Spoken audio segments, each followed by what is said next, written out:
Merci à tous d'être là. Je suis au moins aussi ému que mon jeune collègue, frère et ami, Jean-Emmanuel, de me trouver à parler de ces choses dans un lieu qui n'est pas un lieu dédié. Car en réalité, Bachir, le thème que vous nous proposez nous propulse au cœur de l'académie. Et c'est pour ça que je me dis qu'il nous faut des espaces dédiés. Nous qui croyons que l'Afrique n'est pas simplement dans le monde, mais que l'Afrique est le monde. Je l'ai entendu depuis le début des différentes conférences, des différents débats qui nous ont réunis dans cette salle. Et j'ai été particulièrement touché de voir que tout le monde convergeait vers une chose: une prise de conscience est urgente et nécessaire pour l'action. Mais en plus de l'action, on oublie souvent qu'il faut des fondements, il faut des concepts, il faut des liens et des liens de l'intelligence qui puissent véritablement générer des liens de la compétence, de l'expertise, et qui vont semer les graines de l'expérience dans laquelle les esprits baignent pour pouvoir organiser la créativité et structurer l'action positive. Pour comprendre les civilisations et leurs cycles, leurs modèles et les limites de ceux, il faut d'abord apprendre à comprendre le temps. Comprendre la civilisation occidentale en sa phase de déclin accéléré et les limites de son modèle, dont on induit la nécessité de reconstruire une pensée africaine, implique de comprendre trois temporalités. La première temporalité est celle de l'Occident et de sa civilisation. La deuxième temporalité est celle du système monde actuel, au cœur duquel s'est imposé depuis 5 siècles le modèle occidental, mais qui est en pleine mutation accélérée, voire en pleine déliquescence. Et la troisième temporalité est celle de l'Afrique. Cette temporalité africaine doit elle-même être saisie sous un angle double. Le plus connu, c'est l'angle de l'inscription de l'Afrique dans le système monde, où elle est évidemment dominée et même par certains côtés soumise, en particulier au niveau de la pensée, étant entendu que dans tous les domaines, les États, institutions et organismes africains, leurs orientations et priorités, leurs concepts, théories, coordonnées et modèles d'action, leurs processus de décision, leurs objectifs et finalités possèdent pour l'essentiel d'une pensée empruntée, une pensée peu innovante, souvent inadaptée, qui obère le déploiement affirmatif du continent. C'est de ce point de vue que l'on peut confirmer avec une totale certitude ce qu'Édouard Glissant nous a appris dans ses réflexions sur le tout monde et l'univers, à savoir qu'un peuple qui ne peut penser est effectivement un peuple dominé. La vraie libération, mesdames et messieurs, dans le tout monde aujourd'hui, est d'être capable de penser et d'agir sa fonction au monde. La nécessité de la pensée et de la libération, d'une pensée de libération, d'un repenser avec elle de la libération, est donc incompressible tant que persiste la domination, avec ou sans constat de faillite ou de limite du modèle ou des modèles du dominateur. L'autre angle de temporalité de l'Afrique dans ces enjeux de la pensée, des modèles et de de la civilisation, c'est dans l'intrinsèque des phénoménalités africaines, sui generis, ceux qui engagent les certitudes de là où nous en sommes dans cette phase de plus en plus connue de la loi des cycles, qui veut que toute entité passe par l'apparition, la croissance, la maturation, le déclin, la disparition, la latence et éventuellement la réapparition et ainsi de suite. Tout bien considéré, le déclin de l'Occident dont parlait déjà Oswald Spengler il y a un siècle, et avant lui Sigmund Freud et Friedrich Nietzsche, est en accélération, concomitant inverse au retour en ascension de l'Afrique. Il est arrivé, elle, au bout final de son extinction et de sa naissance civilisationnelle au XXe siècle. Le CEDOTOLA, le Centre international de recherche sur les langues et les traditions et les langues africaines dont nous avons la charge, pense, juge que le temps est venu pour l'Afrique de renouveler sa propre pensée, redéployer et mettre en synergie ses mouvements et institutions afin de régénérer les paradigmes, de structurer de nouveaux cadres de validation et de systématisation des problématiques pertinentes et des solutions adéquates à l'usage des fils et des filles du continent, en partant, disons-nous, des ressources disponibles dans les gisements de connaissances et de savoirs endogènes qu'offrent les patrimoines africains. Dans ce contexte, où le monde se prépare à vivre des bouleversements géostratégiques sans précédent, y compris donc la remontée en puissance de l'Afrique, le CEDOTOLA a engagé, plus que la reconstruction, le renouvellement et le réenchantement de la pensée en convoquant, il y a un an exactement, des assises pour une nouvelle pensée africaine et en instaurant, au sortir de ces assises, une convention périodique de cette nouvelle pensée africaine pour offrir un cadre aux Africains dans leurs efforts pour œuvrer à outiller l'Afrique d'une impulsion conceptuelle coordonnée qui soit sienne et qui soit capable de soutenir les projections de transformation et les orientations de l'action indispensables pour faire face aux enjeux du XXIe siècle. Ces enjeux, il le soulignait, il faut le dire avec force, sont essentiellement des enjeux de puissance. Penser et construire la puissance africaine, telle est la seule finalité qui vaille aujourd'hui pour toute considération ou pratique relative au renouvellement de la pensée en Afrique. Toute restructuration conceptuelle doit de ce fait être orientée vers cette finalité, s'assurer de son adéquation à cette seule finalité et s'astreindre à une évaluation privilégiant cette téléologie. Bien entendu, les travaux qui peuvent être conduits dans un centre scientifique, dans une organisation scientifique intergouvernementale spécialisée dans la recherche, mais surtout pour amplifier leurs pratiques et leurs impacts, se doivent de sortir pour amplifier leurs pratiques et leurs impacts, sortir des laboratoires pour faire l'objet d'une appropriation systématique par le plus grand nombre. Seul, vous le savez, l'adage le dit, seul on peut aller vite, mais ensemble, on est sûr d'aller toujours plus loin.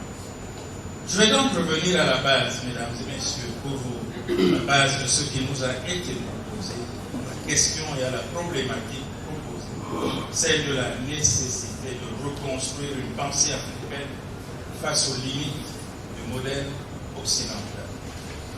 Ayant déjà projeté la dite pensée en cet élinéament décisif et son intentionnalité, laissez-moi suivre le mouvement en deux temps proposé par le libéral. Constat des limites du modèle, puis piste de reconstruction. Dans cette démarche duale, déconstruction-construction,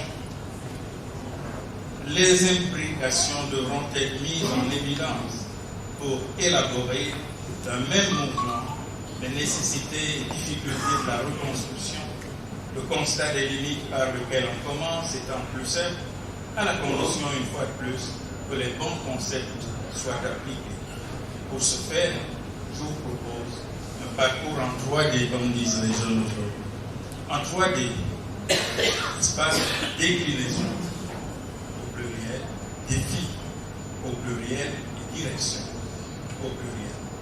Cela renvoie à la déclinaison des limites que je recommanderais de rendre aussi précises que possible pour faciliter le ciblage,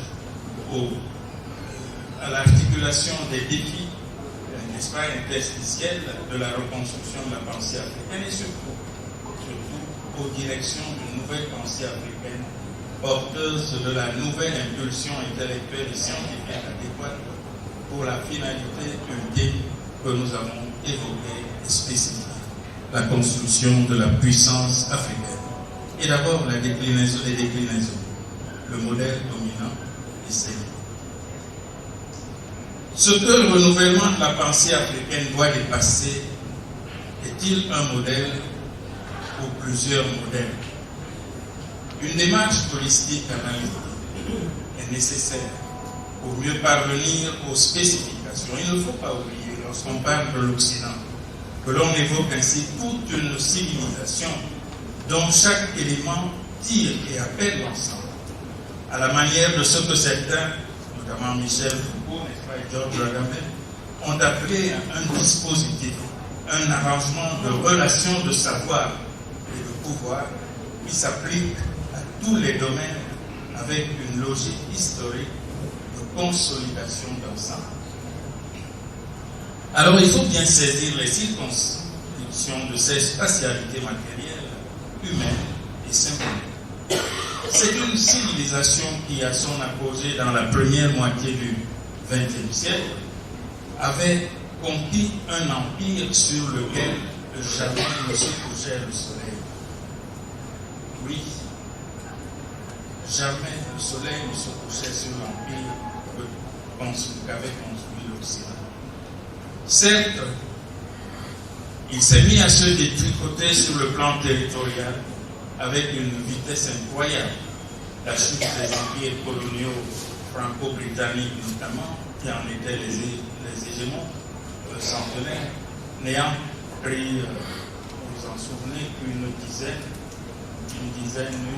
et demie. De la décolonisation de l'Inde et de la Chine, n'est-ce pas, aux indépendances plus particulières de l'Afrique noire. Certes aussi, la contre-offensive américaine pour un contrôle mondial par les armes et la finance patine et subit sous nos yeux de nombreux revers. Vous voyez, je disais, c'est mieux là, on entend. Oui, merci. D'accord. Certes, la contre-offensive américaine pour un contrôle mondial par les armes et la finance patine et subit sous nos yeux de nombreux revers, oscillant entre son containment et son rollback, aussi bien de son propre fait, en raison d'un hyper-expansionnisme dont il n'a plus les moyens, que sous les coups de boutoir et face aux résistances acharnées des adversités irréductibles, y compris, comme on le sait, comme on ne le voit, ni ne le dit assez, le fond éternel africain est la source ultime de la créativité qui reste inatteignable, résiliente à toutes les oblités des nations. Et certes, l'idée visant à redonner une chance à la continuation de la suprématie de l'Occident sur le monde par la construction d'un Greater West, un Occident toujours plus grand, n'est-ce pas, entité géopolitique pan-régionale, incluant tous les Caucasiens, c'est-à-dire les Blancs, y compris les Slaves, et même la Turquie qui fait partie de sa zone d'influence militaire il y a longtemps, est une chimère qui ne fonctionne que dans la vision stratégique d'un Zbigniew Brzezinski, n'est-ce pas, qui se trouve désormais à la peine et à l'abandon. Toutefois, si l'Occident a pu et su ainsi dominer, et s'il garde encore pour un certain temps le bénéfice ou du moins l'exercice de la pondéreuse matérialité du discours dont il contrôle l'ordre avec l'acceptation tacite ou explicite de l'Afrique en particulier, c'est que, se déployant au sein et hors de son espace péninsulaire européen et ses principaux territoires de colonisation de peuplement, qu'il occupe encore de façon incontestable pour l'avenir prévisible, je pense à l'Amérique du Nord, à l'Océanie, mais aussi à l'Atlantique et le Pacifique insulaire, bien l'Occident n'a pas seulement exporté un modèle, il a exporté une civilisation. Or, par essence, une civilisation, c'est un système de systèmes. C'est dans ces systèmes que se définissent les modèles. L'on peut citer pour les principaux et pour l'Occident, dont nous les avons hérités aujourd'hui, nous autres Africains, un système d'organisation sociale, l'État-nation monoethnique, monolingue, etc. Un système de référence pour le gouvernement de l'État-nation, la démocratie libérale en guillemets. Un système économique pour soutenir les deux premiers, le capitalisme prédateur.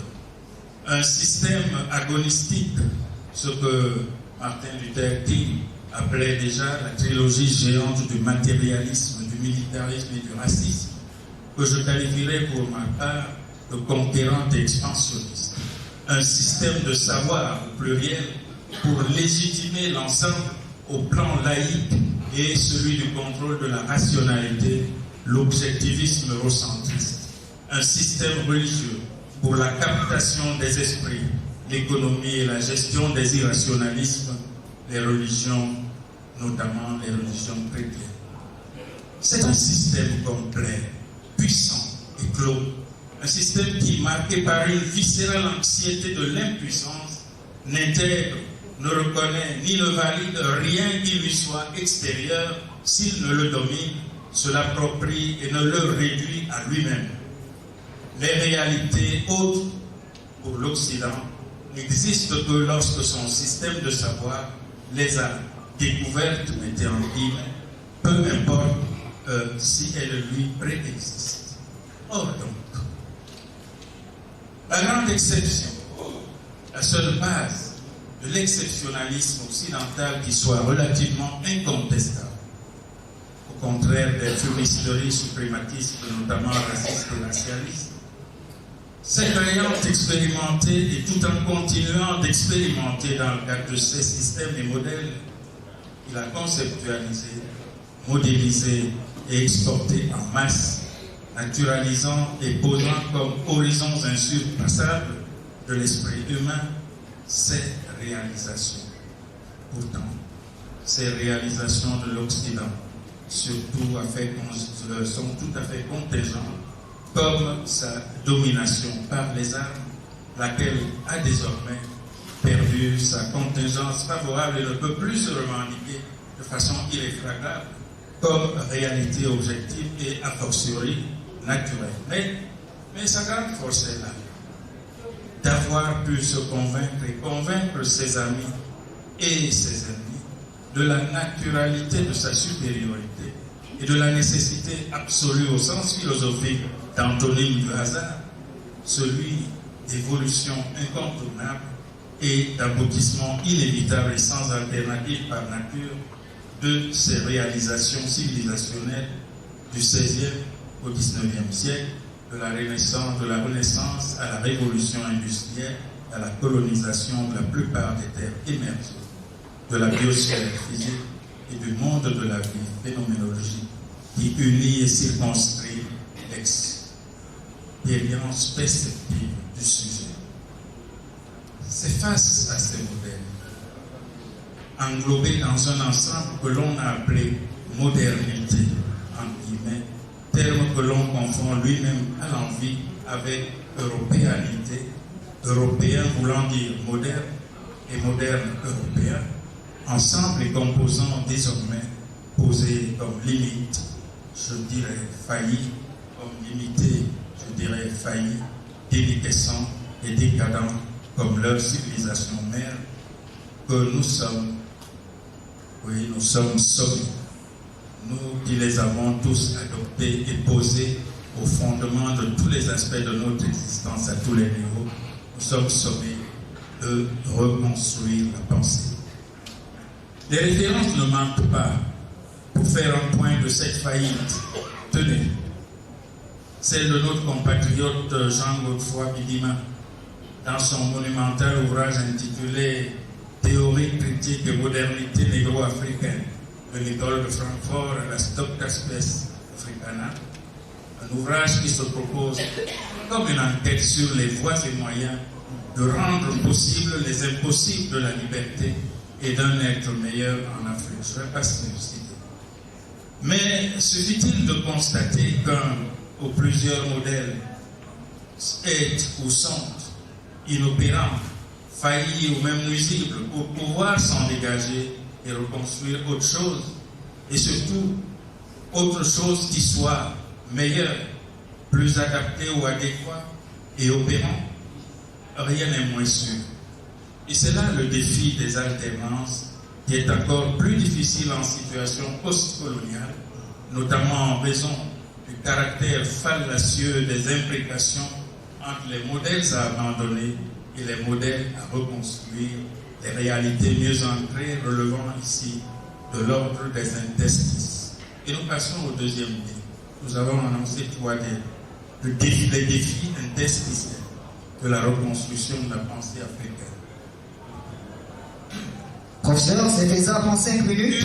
Une des grandes thèses parmi les plus solides au plan empirique et les plus productives au plan heuristique dans les théories dites postcoloniales, défendues notamment par leur chef de file Edward Said et Homi Bhabha, est que lorsque le soi rencontre l'autre et que les deux entrent dans de longues relations de coexistence, fût-ce des relations de pouvoir les plus distendues entre dominance et dominé, la réalité dépasse une simple polarisation pour s'inscrire dans une imbrication qui, par beaucoup d'aspects, devient irréversible. Le vécu, la pensée, les imaginaires et les institutions des dominés s'inscrivent alors dans l'entre-deux, dans les interstices, dans l'hybridation douloureuse dont l'élégie traverse toute l'histoire des classiques littéraires postcoloniaux, des premiers romans et poèmes jusqu'aux premières décennies de l'indépendance. C'est ce que l'on pourrait appeler le syndrome de Samba Diallo, qui dit « Je ne suis plus un pays des dialogués, distinct face à un Occident distinct, je suis devenu les deux. » Fin de citation. Nos jeunes doivent en prendre conscience et en tenir le plus grand compte. Pour reprendre Homi Bhabha, c'est là ce qu'il appelle « How newness enters the world from the interstices ». Pour faire un jeu un peu moins dans l'abstraction, retenons que nous ne pouvons pas créer de nouveau si nous ne partons pas des nouvelles réalités qui sont les nôtres. Nous avons intériorisé en nous et internalisé dans nos sociétés le modèle failli. Voilà un problème. Il fait partie du logiciel dans notre 3D. Dès lors, dans les faits, le modèle dont nous voulons constater et dépasser les limites est double. C'est le modèle occidental et ceux de ces sous-systèmes, comme nous l'avons montré, mais c'est aussi, et sans doute plus important, le modèle africain occidentalisé d'aujourd'hui. En termes de défis, celui-ci est bien plus pernicieux, plus résistant à l'avenir que nous voulons, car bien pire en limite que le modèle avec lequel nous voulons rompre. Au moins le modèle occidental a-t-il fonctionné pour les intérêts de l'Occident? Pendant un certain temps, il continue-t-il à fonctionner par beaucoup de ses pairs, de ses pans. Tout le monde le critique et tout le monde le reconnaît. Ainsi, de Sartre et Fanon, lorsqu'il démontre que l'homme blanc n'a pu devenir homme qu'en faisant des autres hommes des esclaves et des monstres, en exportant la part maudite de sa civilisation chez les autres, les ennemis, il garantissait un minimum de vie humaine chez lui. Si le système monde libéraux-capitaliste eurocentré n'a pu créer de la prospérité et garantir un minimum de liberté en Occident, qu'en appauvrissant et en opprimant ailleurs, semant la désolation par sa forte propension à tuer, piller, abrutir, il a réservé le funeste à ses ennemis et le meilleur à lui-même. Du point de vue stratégique, cela tombe sous le sens. A contrario, notre modèle actuel est celui où l'Afrique, en voulant devenir homme, prospère et grand dans le modèle matriciel occidental, détruit lui-même son humanité, enracine profondément en Afrique cette part maudite que nous évoquions et l'humanité des autres chez lui, l'inhumanité des autres chez lui. Il inflige toutes les externalités négatives aux siens pour assurer l'humanité, la prospérité et la liberté de ses ennemis, avec le triomphe du système inégalitaire dont nous sommes les plus grandes victimes. Tenez, entre l'eau potable pour tous et le champagne pour quelques-uns, afin que seule vive la métropole, il y a longtemps que le modèle et l'élite africain occidentalisée ont tranché. Ce faisant, nous sommes dans une culture stratégique du faux et un habitus de la pensée suicidaire, où, lorsque nous nous disons cartésiens, en essayant d'être maîtres et possesseurs de la nature comme les autres, nous faisons aider les autres à détruire la nature à nous. Nous ne sommes maîtres de rien du tout, si ce n'est dans l'art qu'a le frère de lever le glaive contre le frère. Rien n'est plus commun et plus pitoyable au monde que des nègres qui s'éteignent. Mais voilà notre modèle, tout entier acquis à la gloire de l'Occident déliquescent. Si nous voulons construire une pensée africaine, voilà le défi. Voilà ce avec quoi il faut rompre, oui, d'un même mouvement, les limites du modèle occidental et surtout son succédané nègre pro-occidental. Voilà le défi. En bref, ce dont il faut triompher, ce sont les limites constatées dans leur ensemble. Ce sont celles de l'extraversion, mais absolument sans préjudice des influences récupérables pour nous, assimilables par nous, pour nos intérêts librement choisis, et la reconstruction d'une vie digne dans et par une Afrique ouverte sur elle. Les deux premiers dés sont achevés. Bachir, je suis un élève sérieux et discipliné. Il me restait le troisième. Alors, on va peut-être... Alors, professeur, allez-y, vraiment. Allez, pas de problème. Merci d'être démocrate. Car je sentais les oreilles de tous nos amis, collègues dans la salle, ouvertes pour le troisième thé. Voilà. Alors, ce thé, c'est rien d'autre que les directions d'une nouvelle pensée africaine. Cette nouvelle pensée devra donc être endogène et culturellement soutenable.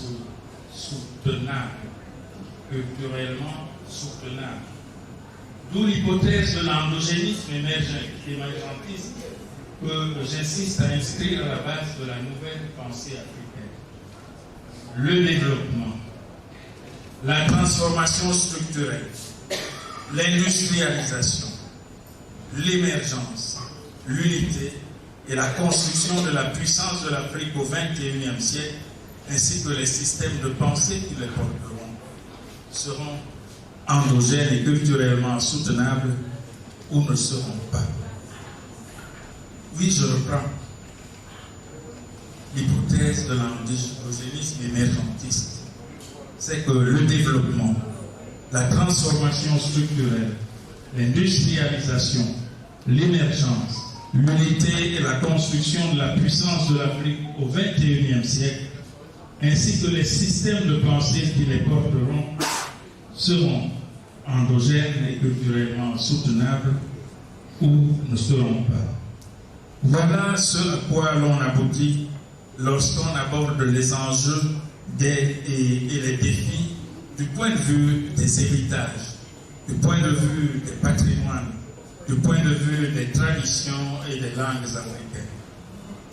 Nos ancêtres qui furent, contrairement à beaucoup d'entre nous, libres de domination étrangère nous parlent. Nos ancêtres garantissent, et je garantis avec eux que tout cela sera, tant que les ancêtres maintiennent leur dire et leur rire en amont. Et nous tenons résolument en aval pour fonder et refonder, tant qu'il le faudra, la rationalité nègre nouvelle. Je garantis une fois de plus, pour que cela rentre, que nous pouvons prendre tout ce que nous est proposé par les institutions réputées mondiales, internationales, mais je garantis que le développement, la transformation structurelle, l'industrialisation, l'émergence, l'unité et la construction de la puissance de l'Afrique au XXIe siècle, ainsi que les systèmes de pensée qui porteront tout cela, seront endogènes et culturellement soutenables parce que la nouvelle pensée africaine est déjà en marche. Permettez-moi de vous en résumer le projet et la démarche déjà en débat depuis la première convention de la nouvelle pensée africaine en 5 grandes directions macro-sectorielles que je vais simplement énoncer. Je ne vais pas développer, mais c'est développé dans le texte qui sera remis aux organisateurs. Eh bien, il y a d'abord la nouvelle pensée africaine de la prospérité. La nouvelle pensée africaine de la prospérité pour reconcevoir et dépasser, mettez entre guillemets, le développement. Je tiens compte du temps, on en parlera. En second lieu, comme direction, la nouvelle pensée de vivre ensemble pour réinventer le lien social, la politique et les institutions. Ici, quand même, je crois que je vais me permettre de m'arrêter. Le cadre institutionnel arrêté en Afrique a pour composant matriciel une union continentale à vocation fédérale ou confédérale. Les États-nations aux frontières coloniales intangibles, la démocratie libérale et l'économie de marché, le tout fondé sur une approche du lien social régie par l'idéologie individualiste et une conception du succès enfermée dans la compétition mimétique pour la consommation ostentatoire. Les penseurs, disciplines et champs des sciences sociales les plus pertinents mettent en évidence les erreurs dérivantes liées aux prescriptions individualistes du lien social pour des sociétés communautaires et à l'échec prévisible des transplants de l'économie de marché et de la démocratie libérale sans adaptation translative à la culture et à la mémoire historique locale. Il faut donc, pensons-nous, repenser ici, de fond en comble, les États et sociétés africains à partir d'un projet enraciné qui éclaire déjà les concepts de l'économie solidaire, de l'État multinational, de la démocratie consensualiste et d'autres alternatives endogènes à systématiser. La troisième direction, nouvelle pensée des savoirs et de l'être pour refonder l'éducation et la recherche. La littérature spécialisée est quasi unanime sur le fait que le modèle d'éducation en vigueur en Afrique aujourd'hui est encore largement, j'allais dire essentiellement, d'inspiration coloniale, tandis que la recherche partit d'un fort désintérêt politique. Au-delà des analyses diagnostiques largement dominantes, la nouvelle pensée africaine explorera des modèles pouvant assurer l'atteinte des objectifs d'émancipation, de construction et de transformation en produisant, comme l'envisageait déjà Kwame Nkrumah, des citoyens intègres, émancipateurs et bâtisseurs d'une Afrique nouvelle. La nouvelle pensée africaine doit régler les problématiques des institutions, contenu, acteurs, méthodes et ressources pour l'éducation, la recherche et l'innovation, en lien avec les finalités de la transformation productive de l'Afrique et sa compétitivité dans les interactions complexes. Quatrième et avant-dernière direction, la nouvelle pensée africaine des héritages et civilisations, pour réengager l'activation des arts, culture et patrimoine comme levier de la Renaissance.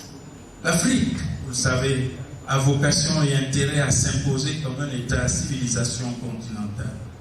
Ce qui manque à la démarche institutionnelle à cet effet relève largement de la culture, de l'arrangement des éléments constitutifs d'un ethos africain singulier et insubstituable, hérité des grandes réalisations civilisationnelles de l'histoire et projeté vers l'avenir dans un vaste mouvement de renaissance. Avec son thème pour l'année 2021, l'Union africaine a amorcé un saut qualitatif en rejoignant la vision des plus grands penseurs progressistes, jusque-là ignorés par les institutions. Afin de systématiser cette convergence et ces formidables perspectives, les contributions dans cet axe devront explorer les voies et moyens pour l'Afrique de procéder comme l'Europe du XVIe siècle, notamment avec le projet diopien des humanités classiques africaines, comme le Japon avec la restauration Meiji, pour construire la modernité sur le socle millénaire des traditions, ou encore comme la Chine, la Russie, la Turquie et d'autres, dont l'émergence s'appuie sur la réactivation des traditions de grandeur en tant qu'État-civilisation dans les piliers des arts, des sciences, des mystiques et des philosophies qui portent le développement technologique. Et cinquième et dernière direction, c'est la nouvelle pensée africaine de la puissance symbiotique pour repenser stratégiquement le rapport de l'Afrique à la puissance, au temps et à l'environnement. La prospective établit, mesdames et messieurs, que l'échec des projections du type Silencing the Guns in 2020 de l'Union africaine est exemplaire des résultats les plus probables des agendas nationaux, sous-régionaux et panafricains du courant de l'Emerging Africa. Il en est de même pour l'adhésion de l'Afrique au diptyque réduction, adaptation à elle imposée par les accords internationaux sur le climat et l'environnement. Cet axe explorera les éléments d'une nouvelle pensée africaine de la puissance qui active les ressources de l'histoire et de l'intelligence environnementale de l'Afrique pour servir de fondation, d'aiguillon et de composante des projections et soutenir l'atteinte des objectifs des stratégies officielles d'émergence. Est crucial à cet effet l'examen du travail nécessaire d'ajustement des 10 objectifs en vue de leur dépassement dans les faits et horizons prospectifs. Pour ne pas conclure, englober et dépasser les objectifs et le niveau d'atteinte des objectifs de l'agenda de l'Afrique que nous voulons avant l'horizon prospectif.